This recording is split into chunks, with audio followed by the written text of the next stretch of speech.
Nobody cares about the Big 12 though, because the Big 12 sucks, and like that's why people vouching for y'all. Like y'all about to start getting Notre Dame treatment. People about to stop vouching for y'all to go to the playoffs because y'all do the same thing every time y'all get in.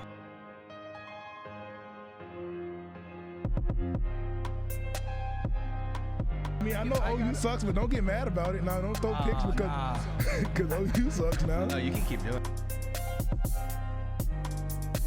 You're saying the Big 12 is not good because you're an SEC fan. No, I'm saying the Big 12 is not good because everybody knows the Big 12 sucks. The Big 12 plays no defense. So you're saying 5 teams. 5 teams that are worth mentioning in the SEC are better than the Big 12. Let me tell you who's good in the SEC. LSU, Alabama, maybe Florida. The only reason you're saying the SEC is better than the Big 12. No, I'm saying this because I'm.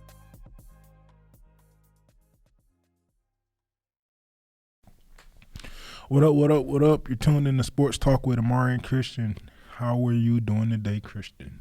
I'm good, man. How are you? I'm fine. A lot of stuff happened in college football over this weekend.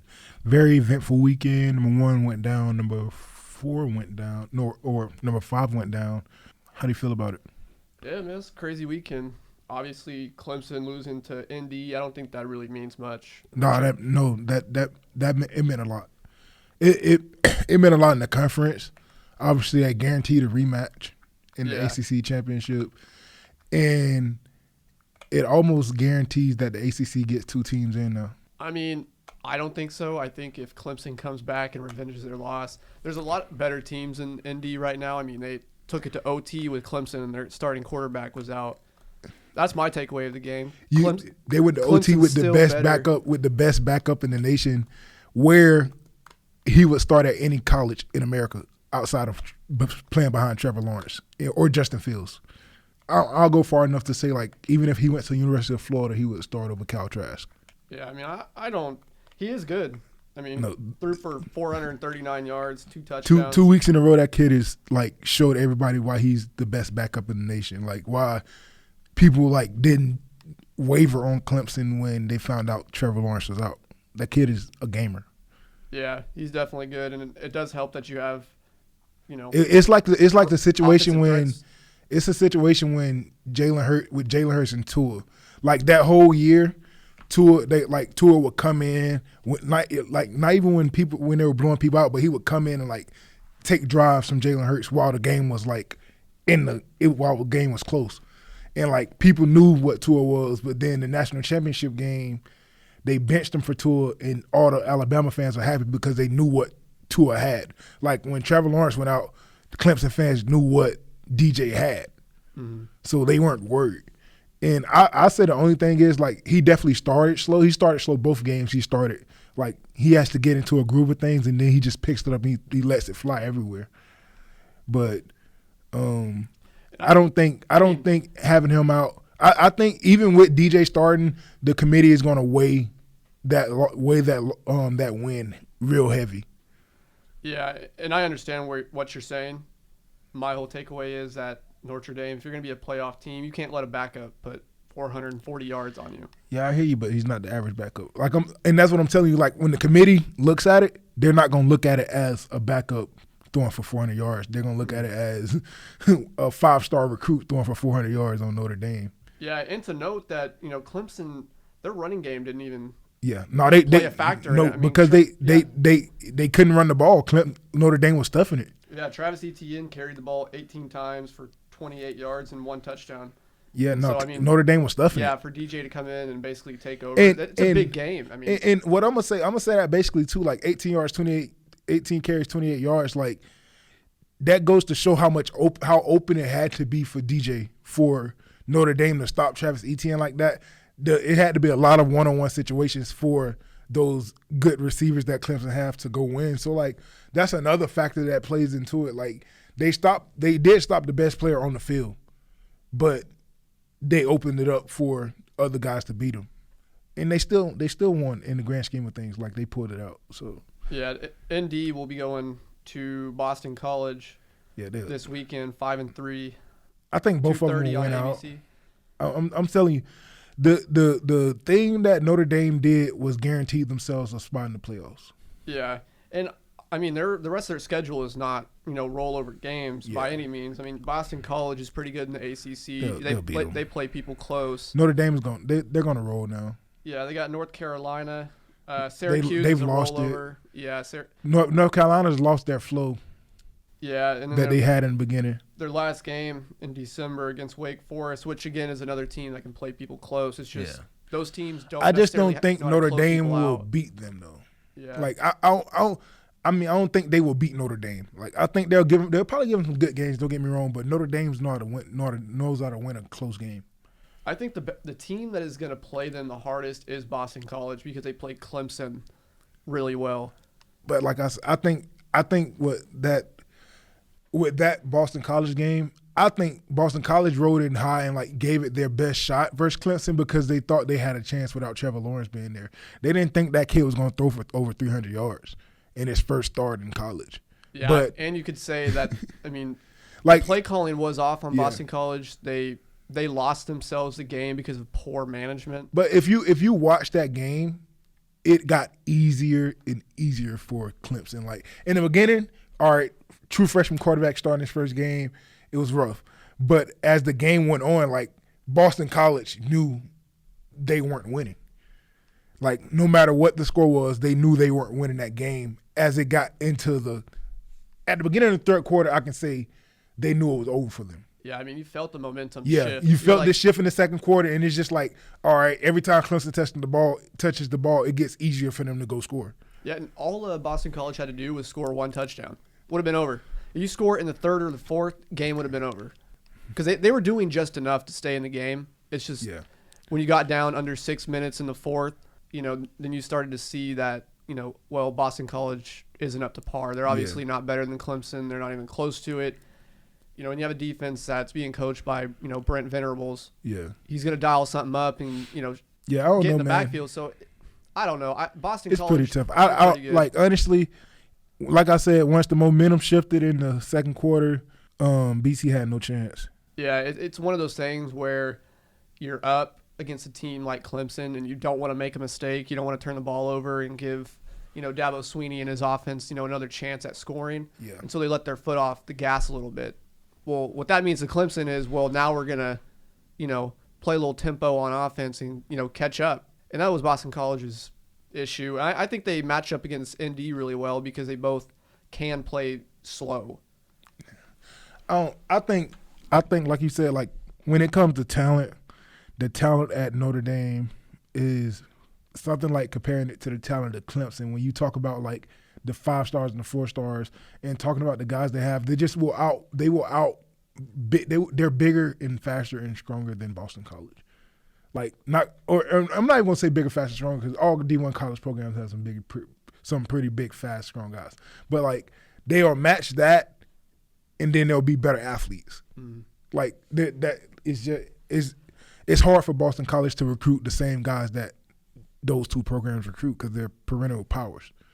So the guys are better already, and then they come out and they play better together as teams. Yeah, and I'm going to say this. I don't think Boston College is far off from Indy. They're far off from Clemson. But I think Why don't you think they're being able to execute and utilize their players to the best of their ability, They're far off recruitment wise, they're Christian? close Trust me, to they're Indy. they're not close to Notre Dame. Because if you think about it, Indy can't even compete with Ohio State, Alabama. I mean, I don't even think they compete with Oklahoma on a year-to-year basis. But that's the thing, though. The thing is, right, ND they dominate everybody in the regular season, right? And it's not like they're not playing good Power 5 opponents in the regular season. But I'm not saying ND is the same as those, but you got like, okay, you got your Oklahomas, you got your Georgias, you got your Alabamas, your Ohio States, your Floridas, like your top 5, your Clemson. Yeah. Like it's like 6 teams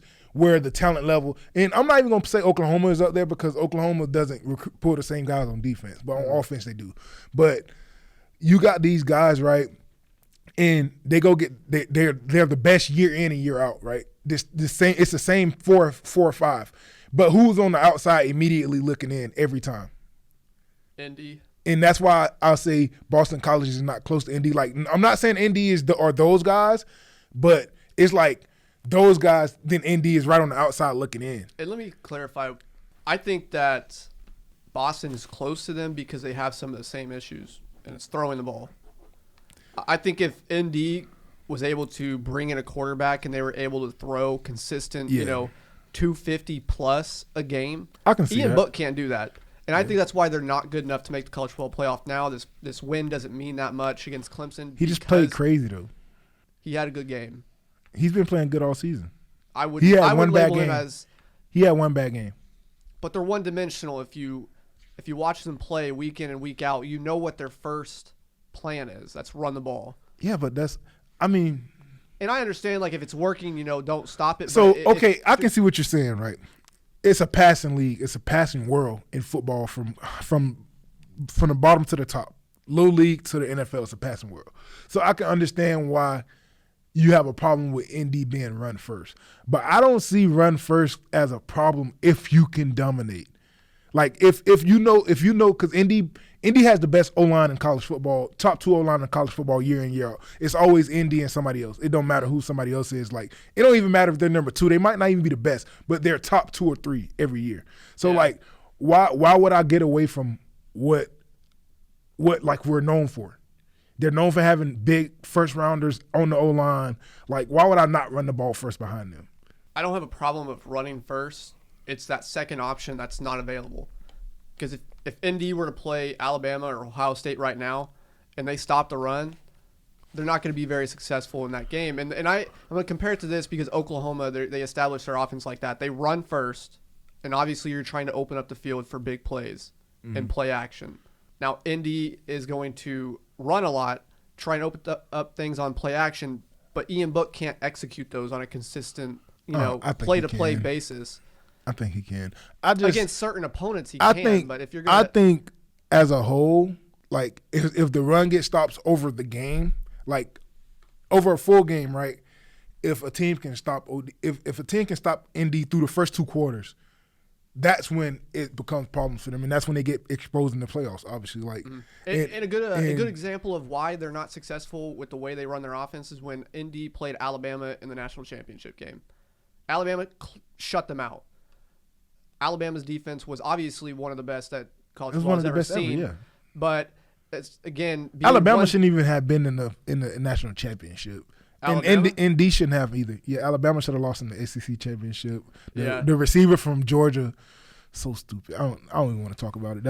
We should have won the national championship. That should have been a hand me because we would have did the same thing to Notre Dame too. That was the year that he caught the ball short of the out of bounds line. Short of out of bounds. Yeah. I watched that play, and I just remember I'm like, yep, it's over. Stupid kid. Can't do that. But, like I was saying, you can't be one-dimensional, especially in the college football playoffs, because if you've watched year in and year out, there has not been a single team that has relied on one dimension on their offense. But, with that being said, there was a lot of other important games this weekend. And what happened to Georgia? We came out 14-0, and then we just froze. Literally froze. Like, Cal Trask and the receivers at Florida did a great job. Not even the receivers, the whole offense. The tight end, Cal Pitts, he was unstoppable. He was a matchup nightmare.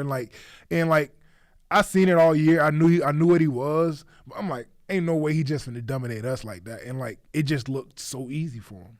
Yeah, I tuned in when Zamir Wright got that touchdown. That was the first play of the game. And that was about the only thing we got going. Yes. Other than we had a great drive. Also, I think a lot of momentum got taken out of us with that receiver ankle injury. Did you watch that play? The second touchdown of the game. Kid was going in and dude hit his ankle when he was going in and it dislocated completely.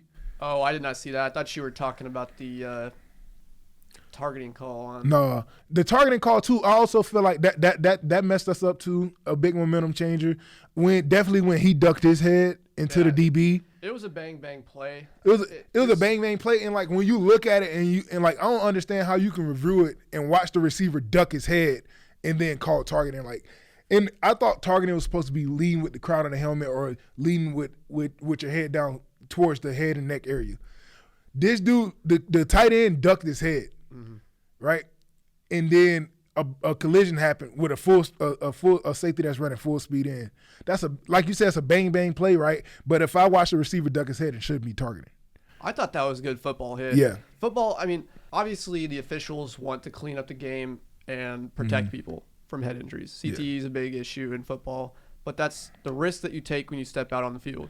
You know you have the chances of developing that. Now, if you go watch that hit, that was not malicious. That was not intentful. He wasn't. To lean with his head. That's what I'm saying. He didn't lead with his head or nothing. Like he led with it. He led with his shoulder. Head was out of it. This dude ducked his head, hit him in the head, and they caught targeting on him.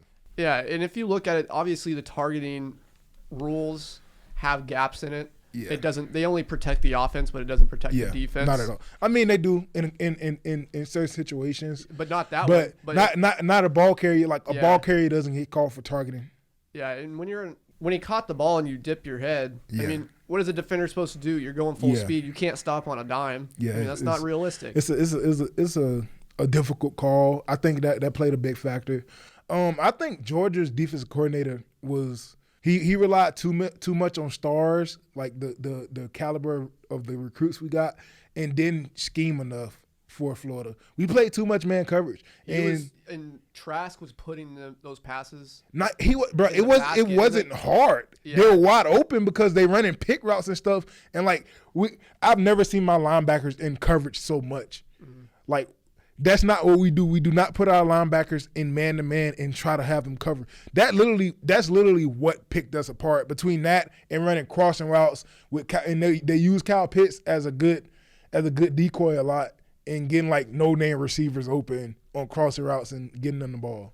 Yeah, Trask finished 30 of 43, 474 yards, 4 touchdowns, and only 1 interception. I mean, when you play like that, it's hard to lose. What I don't like about that is all that was in the first half.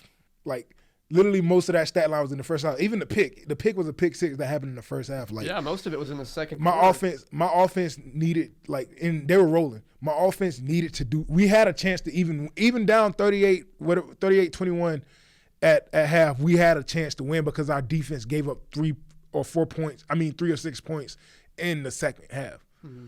And we just could not do it. Stetson Bennett hurt his shoulder. And, we had to go with DeJuan Mathis. And he didn't even look like the guy before he got hurt.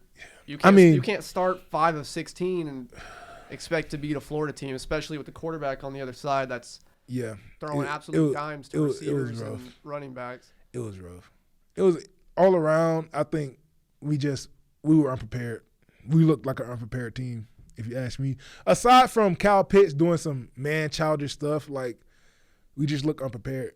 And we didn't – I don't think my DBs made the plays that should have been made. We were literally we would have great coverage and let them make a play. Yeah, man. Kudos to Florida. Hopefully they are in the driver's seat for the SEC East. Hopefully they don't fumble it and give us another chance. 'Cause I don't want to play Bama again looking like that. I'll tell you that. I'm ready to just go to a New Year's 6 game and hopefully they take pride in that and win that because that was very disgraceful on both ends. Well, man, I mean, other important matters. The Big 12 opened up for OU, just like I was saying. They were going to get back into the Big 12 championship game. Yeah. Oklahoma State beat K-State 20-18. I think that's the lowest scoring game in a Big 12 matchup that I've seen in years. How many losses did K-State have? 3? 3. Yeah, that's their 3rd loss. That's big. Yeah, so right OU now, versus O-State for the Big 12 championship or what? Well, I mean, Oklahoma State has. Do y'all play each other at the end of the year? Oklahoma State. So we have a bye week this week. So we play them next week in Bedlam. It's a primetime matchup. So if Oklahoma wins that, it's going to put them in 3rd place. So it'll be Iowa State, K-State, and then Oklahoma because K-State only has 2 losses in the Big 12. Mm-hmm. Now the scenario is that Oklahoma either needs Iowa State to lose 2 games. Or K-State now only losing 1 more for Oklahoma to get in. But if Oklahoma loses the game, obviously So Iowa State and K-State are at the top of the conference right now.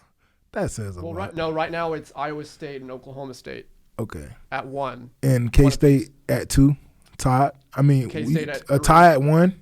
Tie at 1, a tie at because it goes K-State, Oklahoma, Texas at 4 and 2, Yeah, I mean, the Big 12's open up. I mean, I think Iowa State's going to close it out. I think they're only going to have one loss on the season. I think Oklahoma's going to take care of business against Oklahoma State. So I think it's going to be a rematch against Oklahoma and Iowa State, and it's going to be an opportunity for Oklahoma to revenge one of their losses. They'll beat them. And that's what I've been saying all year. This is going to be an opportunity for Oklahoma to revenge one of their losses. So if they revenge, they have no chance of getting in the playoffs, Christian. Let me finish. All right. Christian, Hey, Notre Dame, literally Notre Dame. I'm telling you though. I'm okay. Can we like not a wager because I can't bet on sports. Obviously, I'm a student athlete, but an incentive based theory. 2 ACC teams are getting in the playoffs for the first time this year. 2 SEC or ACC? Atlantic Coastal Conference. Two teams. I could argue why they couldn't. Why? Because Indy isn't good enough to have one loss and get in. They've never been good enough to have one loss and get in. If that one loss is to a top 4 team. And I guess if they're one, and this what I'm telling you. Does it change because they're in the ACC now? Because they've never been in the ACC. No, because they're in the that's ACC. What I'm saying. Being in a conference helps them. It helps them get in with one loss. Definitely when they already beat number one. When they're independent, they can never get in if they had one loss, and that was the narrative. If Indy loses one game, they're out. Yeah. Because obviously their best game that they played. It's how it should be. Season was like USC or Stanford. They lose one, they're out. And like you said, it goes back to that chance to redeem yourself, which is Clemson gets a chance to redeem themselves while Indy doesn't have anything to lose in that game because they already beat Clemson. So, like, obviously, what are they going to say? What did they say when Georgia and Alabama played again, right? They said, oh, you want to see they already played once. You know it's a good game. So it's going to be the best versus the best type deal. So you already know they went to double overtime one time, right? Why wouldn't the committee try to set that matchup again? And let me tell you the best scenario for Indy. If they're sitting at 4 going into the ACC championship game and they lose, they're sitting at 2 going into the ACC championship game. They better hope they're went out. Sitting at 2. If they went out, they'll be sitting at 2 or 3 in the ACC championship game. If they're sitting at 4 and they lose, they're out. More than likely, they won't be sitting at 4 though, because if they're sitting at 4, Clemson won't be in. Clemson can't jump back over them now with the head-to-head. Well, right now, Clemson's at 4, but I mean, if Clemson has a bad week, they can always drop down out of the. Trevor Lawrence is back this week. You know, I just want to have my moment and say that Oklahoma, there's the slightest chance. It's not happening. It more than likely, yes. Statistically, it will not happen. But the percentage is going up week in and week out. What did the percentage go from 8% to 9%? Dude, I'm probably being generous. You're here, and right now it's like down here. It was like 2%. It was like 1% the last time I checked. I mean, the Big 12 doesn't even have a good chance of getting somebody in right now because there's a one-loss team already. So, I mean, I just wanted to have my moment. I just want Oklahoma to go and revenge one of their losses. Like you said, I want them to at least get a New Year's 6 game. I mean, let's play Georgia, you know. Yeah. We'll see. I don't even want to play Oklahoma right now. I mean, Oklahoma's looking good. Their defense is obviously getting a lot better. Spencer Rattler's settling down. You know, back-to-back weeks they're scoring 60+. So things are looking pretty good in Norman right now. I couldn't say that the first couple weeks, but man, it's about to be a year. Yeah, it's crazy, man. I mean, college football. People are saying that college football is so predictable, but this year it's not. No, not at all. I mean, there's 1 week you could have all your players. The next week you're going to be is Ohio State game getting canceled? Yeah, it got canceled. They gonna make the playoffs. That's what I'm saying. OU's chances, I'm telling you. But day in and day out, it's going up for a 2-loss team to get in. You know what I can see happening? 2 SEC teams getting in. 2 SEC, 2 ACC. Yeah. I can literally see. Right now it's going to be Texas A&M sitting right there. Bruh, and that's what I'm saying, though. Like, it's so crazy because Texas A&M won't get a chance to go to the – I can see Bama and A&M, right? Because A&M don't have to play a conference championship. All they got to do is win out, right? And they already lost to Bama. They lost to Bama early. They would strategically put it to where there would not be a matchup for the semifinal. So it would just be ACC, SEC, and then on the other side. Yeah, that's how they would have to put it. I mean, I don't want to watch 2 SEC opponents play a semifinal game. I mean, I wouldn't mind it, honestly, but that'll also guarantee a conference versus conference national championship versus it. Yeah, I'd much rather the two teams play, which I think it won't happen because Clemson and Notre Dame will play in the conference championship, and that'll flip the rankings. One of them will be 2 and one of them will be 4. So 2 and 3 will play and 1 and 4 will play, obviously. So I don't think that'll stop it from happening. But I much rather see a conference championship, a conference playoff, and then a conference versus conference national championship instead of watching a same conference national championship, unless it's Georgia versus whoever else is in the SEC. Yeah, and I can argue all day that Texas A&M makes it, man, and they just got blown out by Alabama the first couple weeks. What you going to argue? That Oklahoma should have been in after losing to Kansas State and Iowa State? No, not even that. I would argue that Florida. Texas A&M beat Florida though. Yeah. That's where the problem lies. It's when teams start beating teams, and you're like, well, is Florida better than Texas A&M? And right now, I think Florida's better than Texas A&M. I don't know though. I know A&M is playing great football too after beating Florida. You know what stops me from liking Texas A&M? Kellen Mond. I can't trust Kellen Mond. They play some good football. Yeah, they're playing really good defense right now. I can't lie, but the Alabama lost 52-24, and you're gonna say that they deserve to be in the playoffs and potentially get a rematch? Who? I mean, prove me wrong. I mean, Texas A&M can prove me wrong. Bro, that was week 1, right? That was week 2 for A&M. I don't know, man. Because they struggled with Vanderbilt. Week 1, they won 17-12. So you're like, a win? Yeah, a win's a win, but like I said, bro, I just don't know. I can see it unfolding like that though. Like they're literally playing great football. And Texas A&M's game was postponed too against Tennessee. But I don't know. The ACC will make it up. But I just feel like Ohio State. Only reason I say Ohio State is out because they already were playing way less games than all the other teams, so they couldn't afford to miss this week. Yeah, I mean, the SEC. We said that before their season started. The SEC those teams couldn't afford. Because right now that was after the Tennessee game they didn't have a bye week because they would go November 21st, 28th. December 5th and December 12th. So there's no room after December 12th to make up a game. So they say postponed right now, but it's canceled. Yeah. There's no way you can fit a game unless you're going to go December 12th and then go 2 days after that. You know, bro, you know how the college football world works. Everything evolves around the SEC ultimately. So if the SEC needed a week, the college football playoffs would give them a week. But like I said, I think the SEC has played enough games, or like by the end of the season, we'll have enough games to have that playoff resume. Yeah, and especially Alabama because their game against LSU was canceled as well. Their last game was scheduled for December 5th against Arkansas, so they obviously have that week gap to make it up. Michigan, another loss this week. It's time for Harbaugh. It's time for him to go. It's time for Harbaugh to get up out of there, man. I think we should end the show on a Harbaugh. Couple minutes, power minute. Call me crazy, but I think Les Miles should leave Kansas if the Michigan job opens up.